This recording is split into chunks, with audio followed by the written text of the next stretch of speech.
Cara berhenti nonton film porno dan masturbasi. Cuma satu. Ubah algoritma pikiranmu. Apa yang kau buka, scroll setiap hari di Instagram, ya, di sosial media apapun. Cuman kebanyakan triggernya di IG sih ya. Dari IG, dari gambar, terus nanti ke berusaha cari tahu ke mana-mana gitu ya. Di X juga apalagi itu sekarang udah mulai ngeri banget ya gitu. Jadi yang harus dibersihin pelan-pelan bertahap ya. Tapi harus berani melangkah ya. Jangan nanti pakai alasan nanti gampang lah nanti ya. Itu ntar malah makin ketumpuk. Jadi ibaratnya kepala kita tuh yang penuh dengan porno, itu gelas kotor atau gelas kopi yang penuh. Nah ini harus disiramin terus pakai air jernih gitu, air putih. Nah lama-lama kan kotorannya keluar tuh. Terus meluap keluar sampai nanti gelasnya putih dengan isinya air putih semua. Saya nggak bilang instan, asalkan mau melangkah, bisa. Ya, tapi kalau nggak mau melangkah sedikit pun untuk mengubah algoritma pikiran, mengubah algoritma apa yang kita buka setiap hari, scroll ya di handphone, ya nggak bisa. Tapi kalau kita mau, bisa. Jawabannya bisa, asal mau. Karena ini berdasarkan pengalaman pribadi saya. Itu adalah area kelemahan saya. Saya tidak merokok, saya tidak suka minum-minuman keras.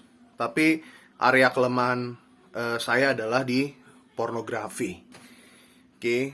Dan saya capek hidup berdosa di area tersebut. Oke. Capek, jatuh bangun. Tuhan tidak pernah menghakimi saya. Menegur iya, tetapi dia memberikan kehendak bebas supaya saya didewasakan dalam iman. Oke. Tuhan itu tuh luar biasa. Dia gentle, dia contoh yang baik banget, keren banget bagi seorang ayah atau orang tua yang mendidik anaknya untuk menjadi dewasa.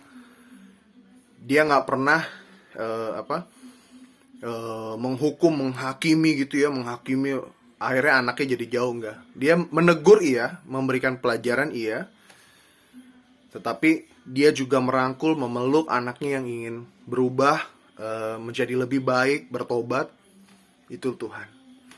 Jadi yang saya lakukan pertama, setelah saya niat saya mau berubah, saya ubah algoritma. Karena algoritma itu misalnya ya di IG gitu, kita lihat foto postingan atau reels cewek seksi, ya gitulah ya, yang vulgar gitu. Nah ntar di recommended sama IG-nya tuh postingan-postingan sejenis, model-model seksi apa segala macam. Nah akhirnya naik ke atas. Nah ntar manifestnya ya saya buka situs porno. Akhirnya dosa masturbasi kayak gitu. Jadi dan begitu terus, minta ampun, ulang lagi minta ampun, capek.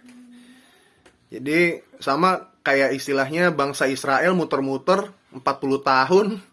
Ya Tuhan biarin tuh 40 tahun sampai akhirnya baru bisa breakthrough.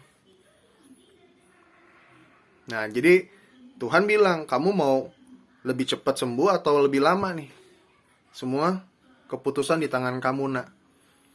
Ya, saya bilang, aku minta ampun Tuhan, aku bertobat, aku mau sembuh Tuhan, tolong aku Tuhan. Tolong aku Tuhan. Jadi jangan pakai kekuatan sendiri. Minta kekuatan Roh Kudus dan kasih karunia Tuhan untuk memampukan gitu. Karena kalau pakai kekuatan sendiri nggak bakal bisa. Oke, jadi mulai setiap ada timbul tuh postingan dari IG cewek-cewek seksi atau vulgar, ini aja klik, tidak tertarik. Nah nanti dia ngerekomendasi yang lain. mana yang ke arah-arah situ, terus tidak tertarik. Karena kita nggak bisa tuh ngediamin diri kita sendiri berharap, oh Roh Kudus pasti tolong, Roh Kudus pasti tolong. Nggak bisa, kita harus lari. Karena firman Tuhan juga berkata, kamu kalau untuk dosa-dosa perzinahan gitu, kamu nggak bisa diem. Firman Tuhan juga mengajarkan, lari, lari. Ya, lari, bukannya jalan, lari. Gitu. Jadi kitanya yang menjauh, kita ngambil sikap aksi, lari, kabur. Gitu, jangan sosok kuat. Gitu. Oke, semoga bermanfaat. Tuhan Yesus berkati.